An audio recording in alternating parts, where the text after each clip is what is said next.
Gênesis capítulo número 15, diz assim a palavra do Senhor: depois destes acontecimentos, a palavra do Senhor veio a Abraão, numa visão, dizendo: não tenha medo, Abraão, eu sou o seu escudo, e lhe darei uma grande recompensa. Abraão respondeu: Senhor Deus, que me darás, se continuo sem filhos, e o herdeiro da minha casa é o Damasceno Eliezer? Abraão continuou: tu não me deste descendência, e um servo nascido na minha casa será o meu herdeiro. E eis que a palavra do Senhor veio a ele dizendo: esse não será o seu herdeiro, pelo contrário, aquele que será gerado por você, esse será o seu herdeiro. Então o Senhor levou-o para fora e disse: olhe para os céus, conte as estrelas, se puder contá-las. E lhe disse: assim será a sua posteridade.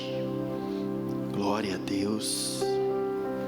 Versículo 6: Abraão creu em Deus, ou Abraão creu no Senhor, e isso lhe foi atribuído para justiça. Até aqui preciso fazer uma pausa para explanar. Se o irmão estiver cansado de segurar, algum obreiro pode ficar, se você quiser. Você está bem? Tá bom?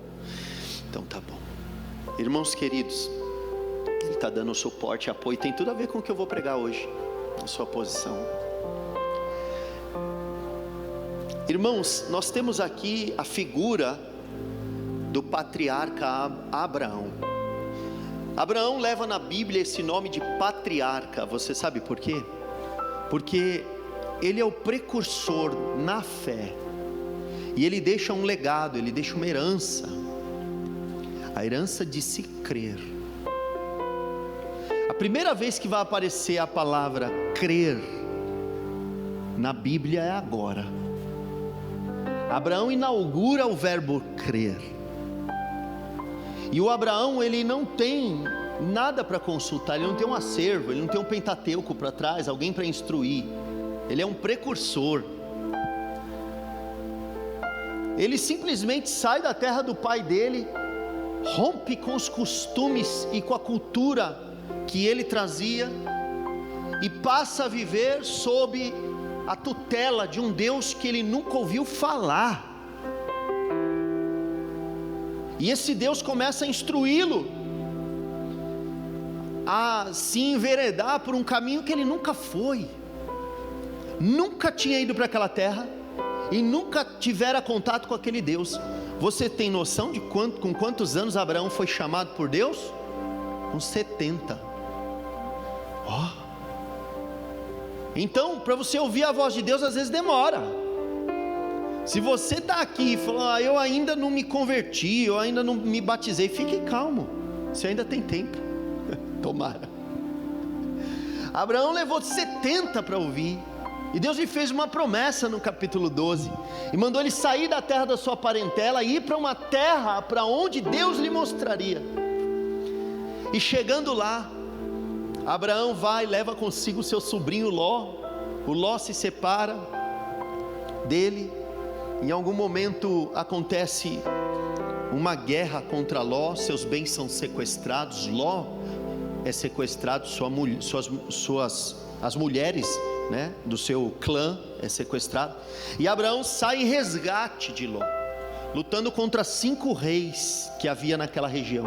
Ele lutou e venceu, e arrecadou muita presa, muito despojo dessa guerra. Ele veio com muita riqueza dessa guerra, porque Abraão saiu para lutar com 318 homens que ele tinha, dos melhores que ele tinha, dos mais hábeis na luta. Então Abraão não era um qualquer, ele e a mulher, não, havia um clã com ele, era quase uma tribo que acompanhava. E quando ele volta dessa luta, ele vê Melquisedeque, que é rei de Salém, rei de justiça, uma tipificação, uma aparição de Jesus no Velho Testamento. É teofania, nós costumamos dizer, é uma tipificação de Cristo. Esse Melquisedeque que Hebreus diz que ele não tinha pai nem mãe, ou seja, dá mais ainda força à tese de que Melquisedeque, na verdade, era o próprio Senhor Jesus ali, prefigurado. Então Abraão entende que Melquisedeque é alguém grande, do nada. Esse Abraão tem um feeling espiritual absurdo. Primeiro ele ouve a voz de um Deus que ele nunca ouviu falar. Esse Deus fala para ele e ele vai. Aí ele vê o sacerdote desse Deus Altíssimo, porque a Bíblia chama Melquisedeque de sacerdote do Deus Altíssimo. Ele entende que é, e ele sai e dá ali, faz uma oferta. Pela primeira vez na história ele deu dízimo. É por isso que nós não guardamos o sábado porque é lei, não nos circuncidamos porque é lei, mas continuamos dizimando porque não é lei, é ato de fé. Você entende? Porque nós vivemos pela fé, e o legado que Abraão nos deixa não é um livro, não é uma Torá, não é um Pentateuco para nós lermos um código de condutas, de regras, de podes e não podes, mas Abraão nos dá uma inspiração, um legado de fé.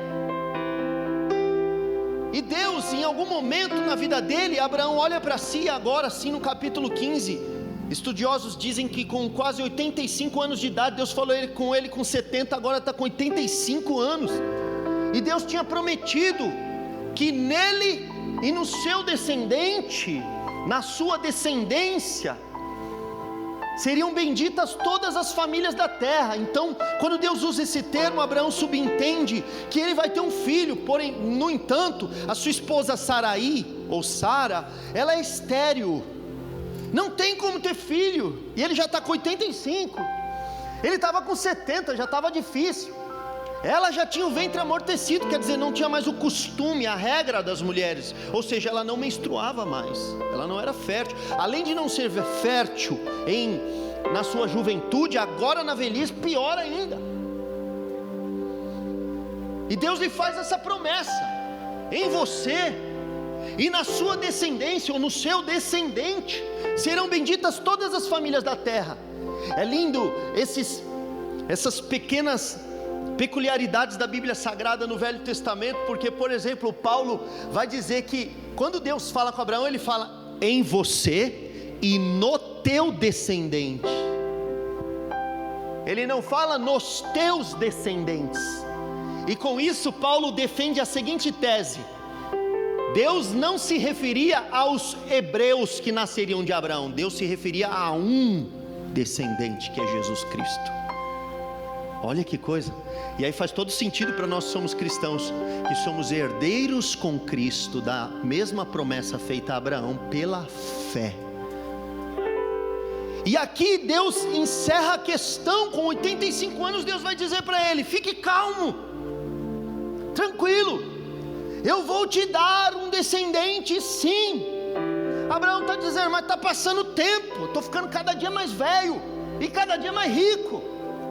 Cada dia eu fico mais rico, e cada dia eu fico mais velho, e cada dia eu fico sem filho. E pela lei da época, pelos costumes patriarcais da época, da sociedade que ele vivia, quem seria o herdeiro de tudo que ele tinha? Um servo, que não era filho, nascido na casa dele, que no caso é Eliezer, o Damasceno, ou seja, nasceu em Damasco. E olha que coisa. Nesse momento Abraão parece estar até resignado.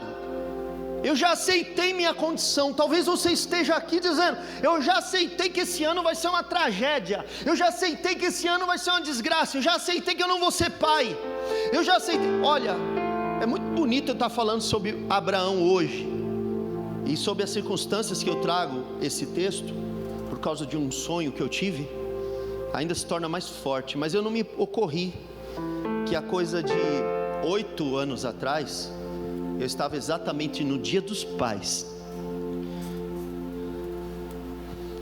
no quarto do hospital de Indaiatuba, acho que lá na Presidente Vargas, não lembro o nome daquele hospital, Santa Inês, e a pastora tendo ali o aborto do nosso primeiro bebezinho que esperávamos. no Dia dos Pais, foi marcante para mim, porque foi um sofrimento. Esses sofrimentos, eles marcam a nossa vida. Mas hoje eu estou aqui diante de vocês, celebrando e dizendo: ainda que pareça tarde, Abraão, o Deus que você serve é o Deus do impossível. É o Deus do impossível. Nada é impossível.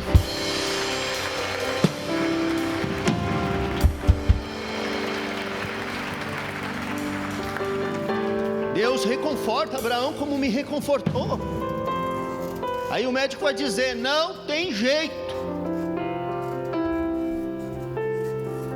Se satisfaça com Eliezer o Damasceno. Não tem jeito. O Senhor vem para Abraão e diz para ele: deixa eu pegar você pela mão. Vem cá, sai da tua tenda. Olha para o céu. Olha para o céu. Ó, conta as estrelas. E o texto vai dar a entender que já era um entardecer. Nessa região, já estive lá, posso dizer para você, quando está entardecendo, você já vê as estrelas, porque não tem tanta luz, ainda mais lugar que não tem muita luz. Quando escurece, você já vê a estrela, mas logo de cara, no finalzinho da tarde já começa a ver as estrelas.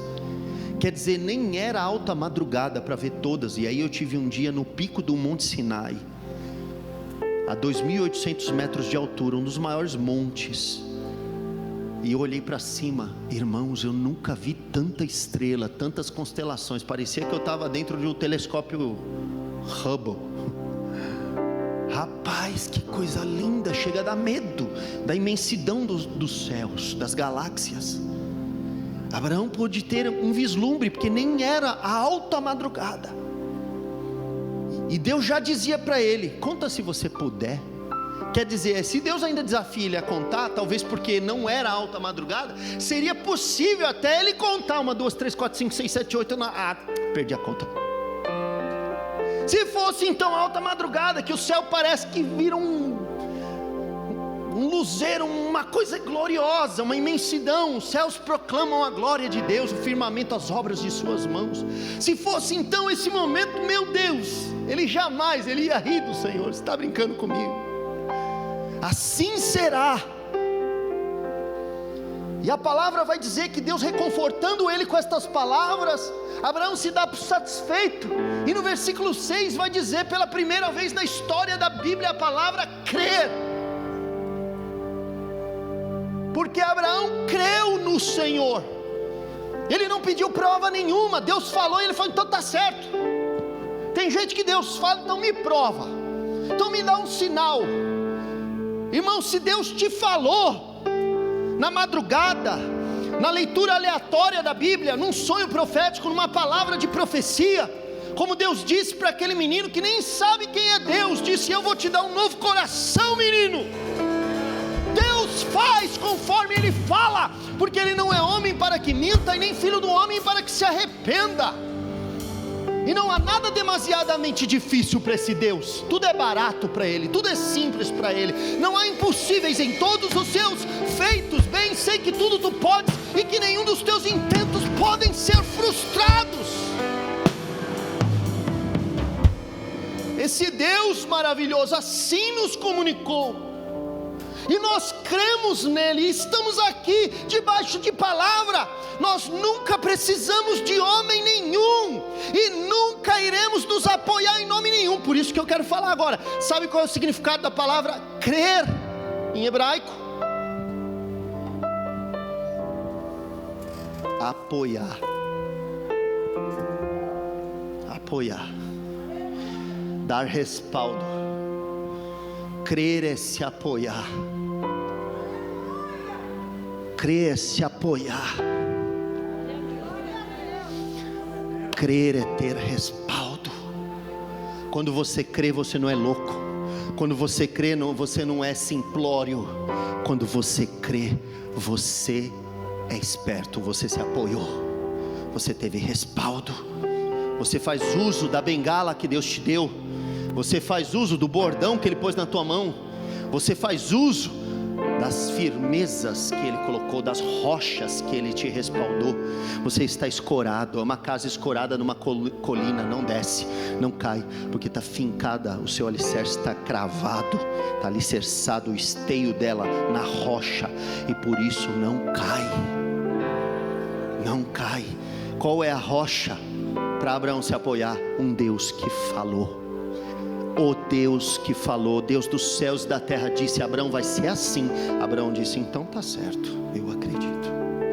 A Bíblia vai dizer em Romanos capítulo 4, Paulo tentando interpretar essa atitude, diz que Abraão creu em Deus e isto lhe foi imputado por justiça, e que ele não levou em conta o seu corpo amortecido e nem o ventre de Sara. Ele simplesmente creu, porque ele creu em esperança contra a esperança. É bonito esse trocadilho, porque qual era a esperança natural? Morrer sem filhos.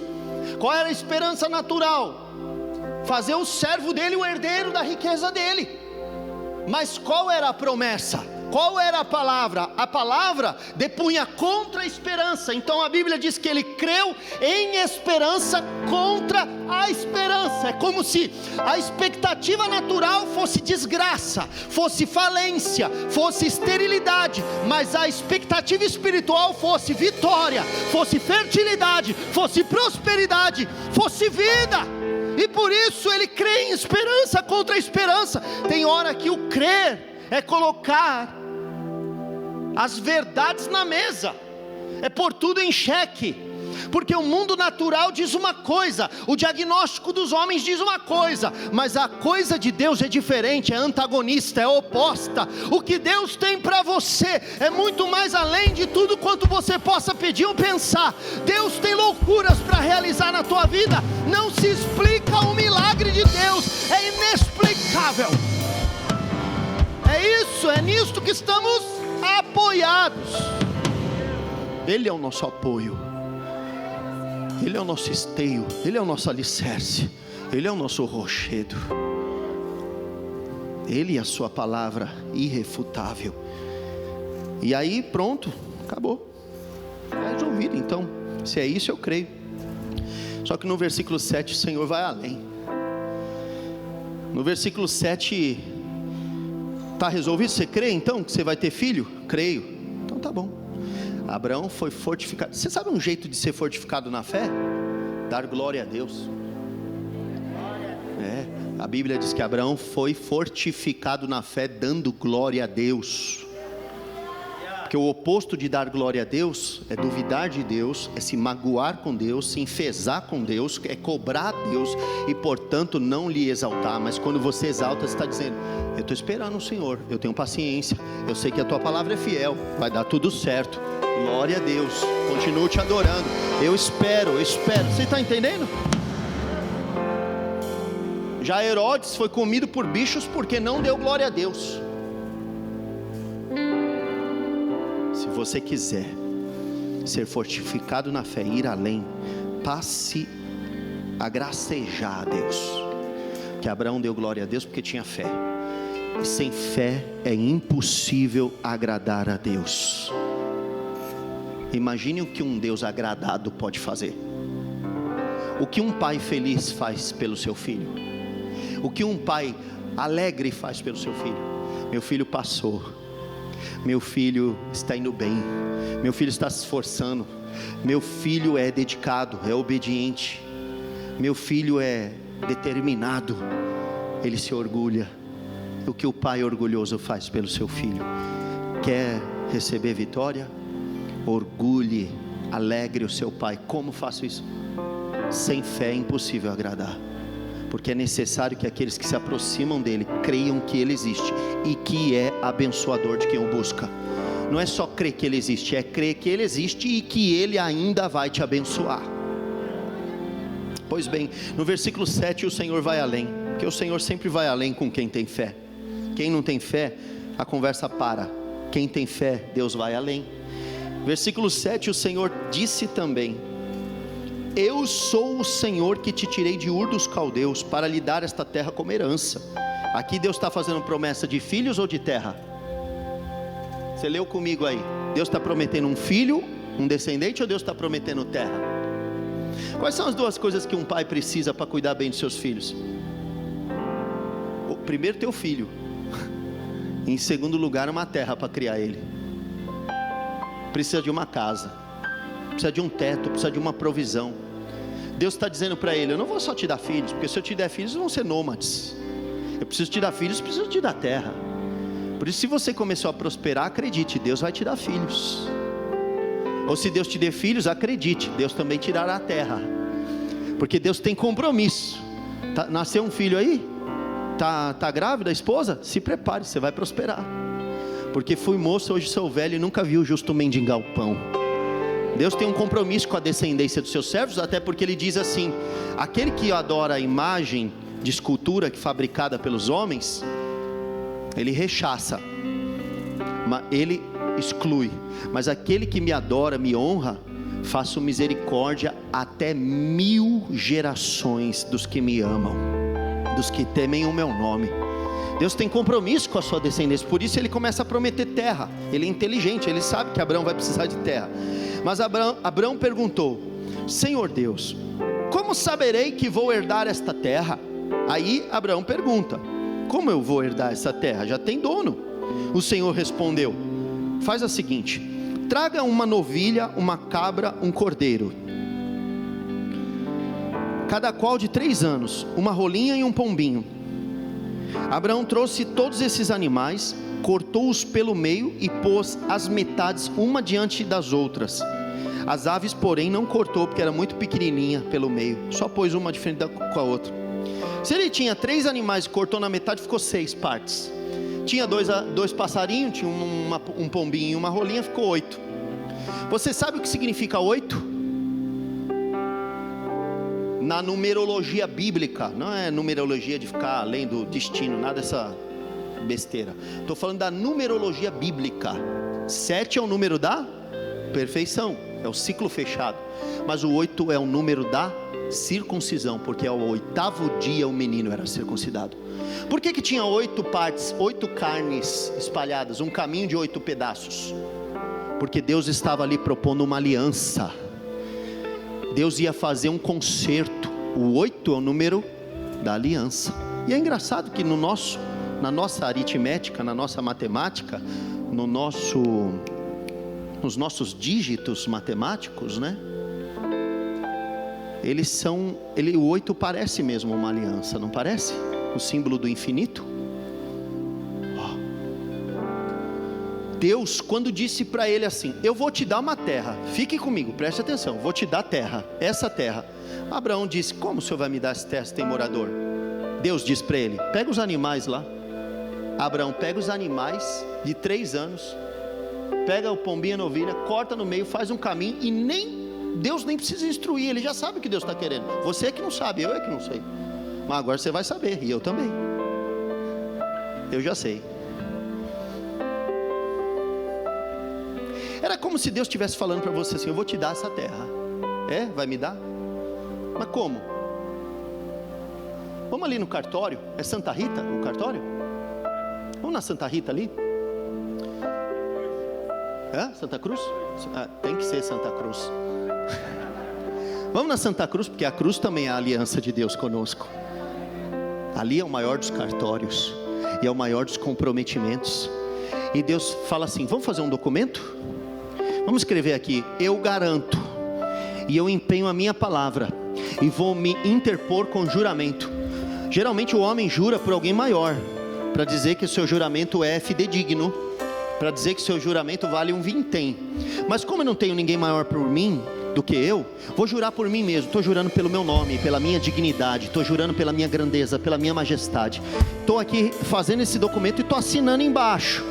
E estou dizendo: vou cumprir com a minha palavra. Essa é a minha confissão de dívida com você. Quando Deus te promete uma coisa, Deus está se interpondo com o juramento, Ele está em débito com você. Paulo diz que o que ele deseja é que Deus aumente o fruto do crédito, que nós aumentemos o fruto do crédito para com Deus. Imagine você, um mero mortal que vai viver aqui talvez 100 anos, tomara, ou Jesus volta antes, você vai para a glória, e de repente Deus, o eterno, o infinito, o glorioso, o majestoso, poderoso, olha para você e diz: eu vou ter uma dívida com você, e eu vou escrever isso, e vou reconhecer firma, e vou levar, e vou autenticar, e vou registrar, e vai ficar lá dentro do cartório civil, e vai ficar consolidado o seguinte: eu vou te dar terra, Abraão, povo de Deus, eu vou te dar uma terra prometida, eu tenho céu para você, eu tenho prosperidade para você, eu tenho fertilidade para você, eu tenho vida e vida em abundância. Aleluia!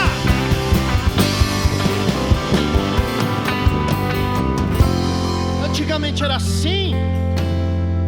Quando alguém queria fazer um concerto, um pacto, uma aliança, ele chamava o fulano e dizia: vamos fazer um concerto, vamos fazer uma aliança, vamos fazer um pacto, vamos. O que você quer? Eu quero comprar tua terra. Você vai me pagar? Vou. Então como que nós vamos celebrar isso? Nós vamos pegar um animal, vamos cortar ele no meio, vamos derramar o sangue e vamos passar pelo meio desse caminho de sangue e vamos firmar: eu vou cumprir minha palavra, eu vou cumprir minha palavra, eu vou cumprir minha palavra. E assim era ratificada a aliança, aí era reconhecido. E por que tinha que ser com sangue? Porque o sangue escandaliza. O sangue é da hora. Quando você vê aquele vermelhão vivo, você tem um choque. Aquilo é um sinal de alerta para nós. Nossas pupilas dilatam. Tem uns que se arrepia, tem um que amolece. Tem gente que vê sangue, cai. Eu estava com a pastora lá e ela estava com acesso. Sabe o acesso? Por onde entravam os medicamentos. Aí no dia da alta o enfermeiro foi tirar. E ela com a mão para baixo, na hora que tirou já vi. Eu achei que o enfermeiro amarelou. Ele mudou de cor. Ele, Eu falei: meu Deus, estamos na mão do cara errado. Eu falei: tampa isso aí, levanta a mão. Falei para ela. Porque tá para baixo. Imagina, 2 dias entrando remédio ali, abriu. O sangue choca. Uma aliança não pode ser feita sem um choque. Um inocente teve que morrer para você empenhar a tua palavra. Não se esqueça disso, hein? Um inocente morreu para você cumprir com a tua palavra, hein? Então o cara fala assim: eu não posso me esquecer, porque o novilho, o cordeiro, o carneiro, o pombinho, a rolinha, que culpa teve? Mas morreu para que pudesse dizer: eu vou levar em conta o sangue derramado.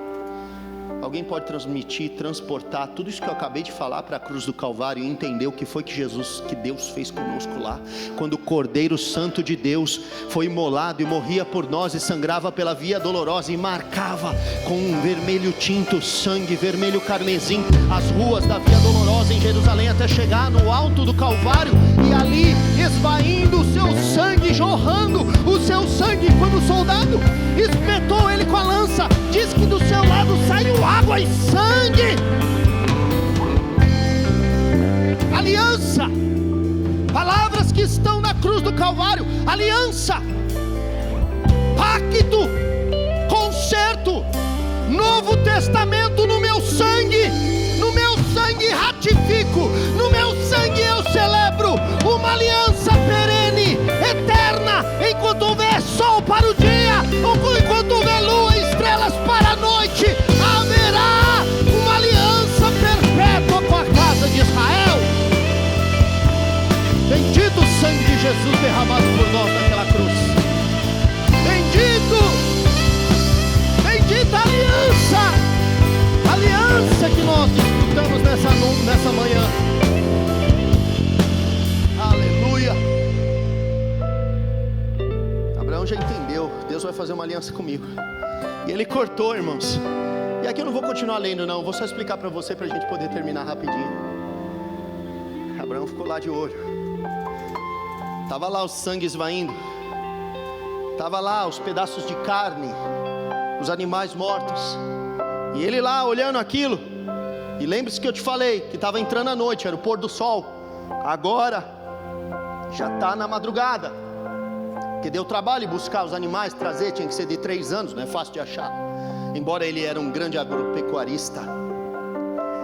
Ele trouxe, mas isso levou tempo. Ele está esperando, ele está demorando.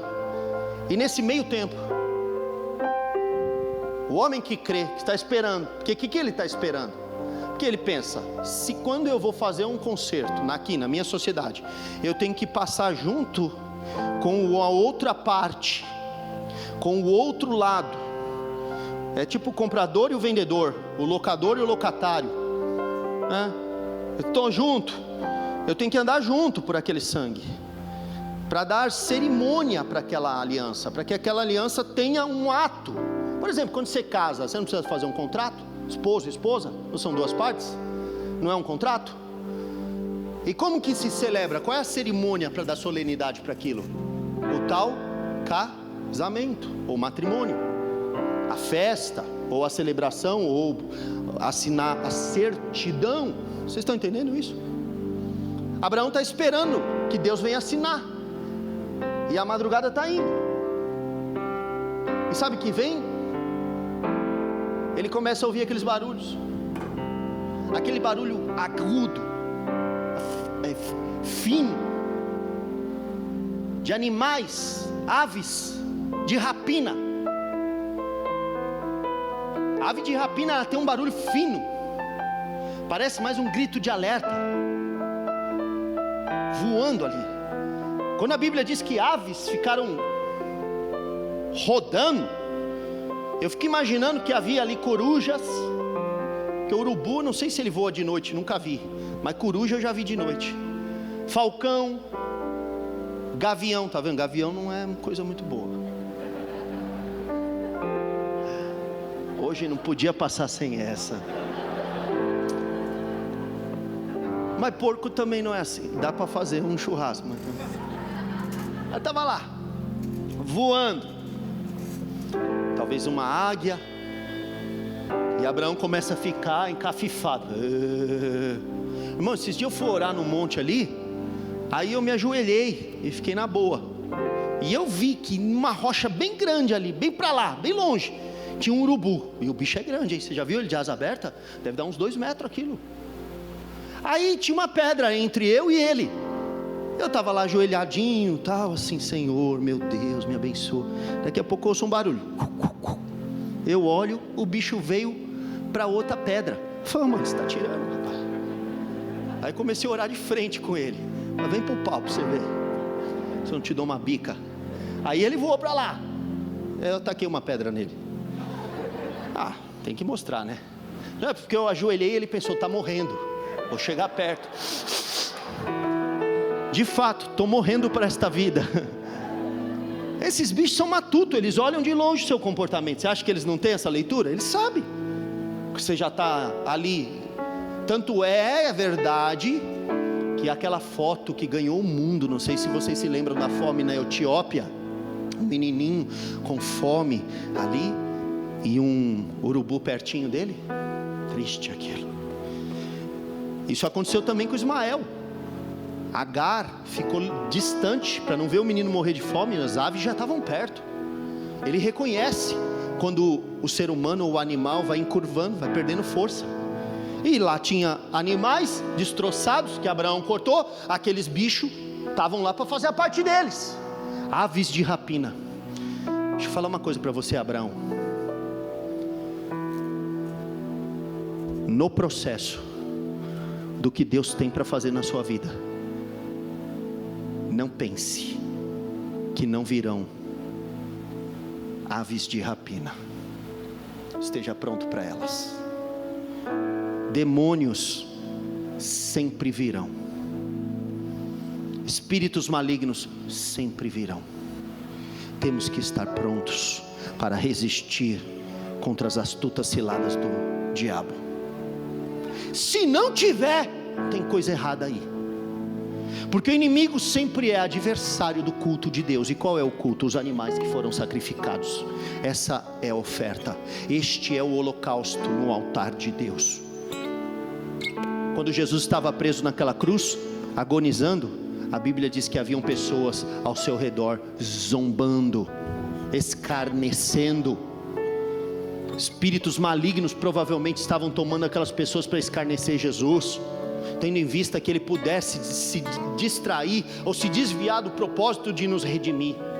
Até um ladrão da cruz escarneceu dele, estando na mesma condição, enquanto o outro ali reconheceu, disse: Senhor, lembra-te de mim quando entrares no teu paraíso, no teu reino. Então, meus irmãos, fique tranquilo se houver alguma adversidade, faz parte. A Bíblia diz que Abraão, percebendo aquelas aves chegando perto, eles a enxotavam, e fazia, entrava, vai embora, porque ele pensava: se Deus me mandou fazer isso, está demorando, mas se Ele mandou fazer, eu tenho que proteger o culto. Quero te dizer, protege o culto. Você não começou a crer lá atrás? Vai parar agora? Protege o culto, protege o seu culto, protege a sua adoração, protege a sua fé, protege a sua confissão inicial. Não deixa que aves de rapina venham furtar aquilo que você já depositou perante o altar de Deus. Só que depois disso, a Bíblia Sagrada nos diz que Abraão caiu num sono muito profundo. Depois de ter enxotado, já era muito noite, ele estava muito cansado, e veio umas trevas, uma escuridão, era alta madrugada. Abraão não conseguia mais ficar em pé e lutou com aquelas aves a noite inteira. Chegou uma hora que, vencido, ele desfaleceu e dormiu. 85 anos de idade, não se pode exigir muito de um senhor dessa idade. Ele já estava sem forças e ele descansou. A Bíblia diz que no momento em que Abraão descansou, aleluia, preste atenção no que eu vou te falar agora. Diz a Bíblia que um fogaredo aceso, fumegante, era um fogaredo fumegante, e atrás do fogaredo uma tocha acesa começou a andar no meio das partes. Aquele fogo, você sabe, representa a presença reconfortante. E aí mostra uma outra coisa: quando você não tiver mais forças para manter a coisa de pé, quando for além das suas forças, descanse, durma, porque é nessa hora que o Senhor vem. E o que é mais lindo de tudo isso, é que quando se fazia uma aliança, as duas partes tinham que passar. Deus isentou Abraão de passar. Deus disse: eu vou passar sozinho. Ele estava lá descansando, e quando ele viu, o fogo já estava andando, o fogo já estava passando para cá e para lá, provando para Abraão que para acontecer aquilo que Deus prometeu, Deus não pedia nada para Abraão, porque isso é gracioso. Deus faz tudo sem depender da sua parte. Isso se chama graça, meus amigos, e a graça de Deus é um favor imerecido e vem dele próprio. Não passa por você, não passa pelas suas forças, não passa pela sua articulação, passa pela boa e agradável e perfeita vontade de Deus para conosco. Aleluia. Ele mesmo fez tudo, Ele mesmo andou, Ele mesmo ratificou, Ele mesmo confirmou a palavra. Que hoje você possa saber disso. Ele mesmo fará. Fique sabendo com certeza que a sua posteridade será peregrina em terra alheia por um momento, mas você vai ver que os seus filhos voltarão para cá, para essa terra, porque a medida da iniquidade dos amorreus já se encheu, ainda não se encheu. Quando o sol se pôs, houve densas trevas, eis que um fogareiro fumegante e uma tocha de fogo passavam entre aqueles pedaços de animais. Naquele mesmo dia, o Senhor fez aliança com Abraão, dizendo: a sua descendência dei esta terra, a sua descendência dei esta terra, desde o rio do Egito até o grande rio Eufrates, na terra dos quemeus, quenezeus, cadmoneus, heteus, ferezeus, refaíns, amorreus, cananeus, girgazeus e jebuseus. Os 10 zeus da terra eu vou arrancar e vou colocar Israel. E é este o lugar que Israel está hoje. Desde essa promessa se passaram quase 4.000 anos, 3.600 anos. Muitos desses povos não existem mais. Aliás, nenhum desses povos existem mais, como Deus prometeu. Nenhum desses povos existem mais. Mas Israel está lá até hoje. Porque quem passou no meio dos pedaços é fiel para cumprir a sua palavra. Passará os céus e a terra, mas a minha palavra não passará. O Deus que fala pelo pôr do sol é o Deus que sustenta a palavra na alta madrugada. Nas densas trevas, na escuridão mais profunda, é onde podemos ver a resposta mais vívida. Por isso, se você estiver passando por lutas e provas como eu passei e passo até o dia de hoje, eu posso te assegurar uma coisa: esse é o ensejo, essa é a oportunidade, essa é a deixa, esse é o momento perfeito para Deus mostrar quem Ele é. Por isso eu quero te convidar, fique de pé e tome posse dessa palavra que Deus manifesta através da vida do pai Abraão. Que você possa ser o patriarca de um grande projeto, que através da sua vida, pela promessa de Deus na tua vida, você possa viver algo glorioso nessa terra. Talvez você é só um jovem, talvez você seja mulher e esteja aqui, mas Deus está te falando: você é patriarca e você é matriarca de um grande